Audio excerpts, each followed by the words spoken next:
பார்த்து வருகிறோம்.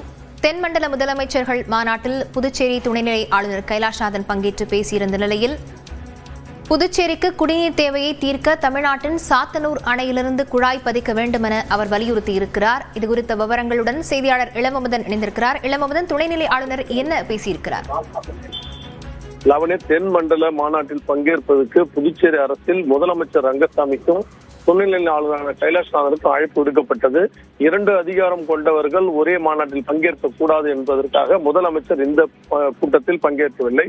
துணைநிலை ஆளுநர் பங்கேற்று உரையாற்றிருக்கிறார். அவர் தனது உரையில் குடிநீர் பாதுகாப்பிற்காக நடத்தப்படும் இந்த கூட்டம் மிக அவசியமானது என்றும், புதுச்சேரியை பொறுத்தவரை சில இடங்களில் குடிநீர் தன்மை 3000 TDS, அதாவது நீரில் கரைந்துள்ள மொத்த திடப்பொருளின் அளவு 3000-ஐ தாண்டி இருக்கிறது.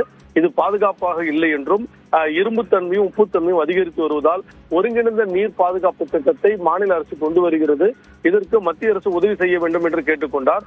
அதே போல புதுச்சேரியில் உள்ள சங்கராபரணி ஆறு மற்றும் தென்பெண்ணை ஆறுகளை இணைத்து குளங்களோடு இணைக்கப்படுகிறது. இவற்றுக்கு மழைக்காலத்தில் இந்த குளங்கள் நீர் சேகரிக்கப்பட்டு குடிநீர், நீர்ப்பாசனம், நிலத்தடி நீர் உயர்வுக்கு நடவடிக்கை எடுக்கப்பட இருப்பதாகவும் தெரிவித்தார். 1919ஆம் ஆண்டு போடப்பட்ட சரித்திருத்த ஒப்பந்தத்தின்படி சாத்தனூர் அணையில் இருந்து குழாய் மூலம் புதுச்சேரிக்கு நீர் கொண்டு வருவதற்கு நடவடிக்கை எடுக்க வேண்டும். இதற்கு மத்திய அரசு உதவி செய்ய வேண்டும் என்று அவர் கேட்டுக்கொண்டார். காரைக்காலுக்குரிய 7 TMC தண்ணீர் மழைக்காலத்தில் தான் திறந்து விடப்படுகிறது. காவிரி நீர் திறந்து விடும் காலம் பெரும் மழைக்காலம் என்பதனால் இது பெரும்பாலான நீர் கடலில் தான் செல்கிறது.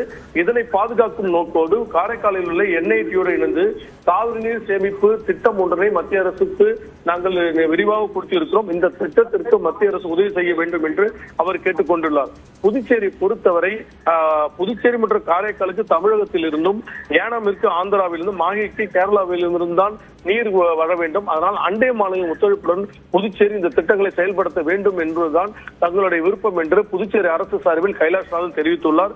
லாவண்யா, விவரங்களுக்கு நன்றி இளவமுதன்.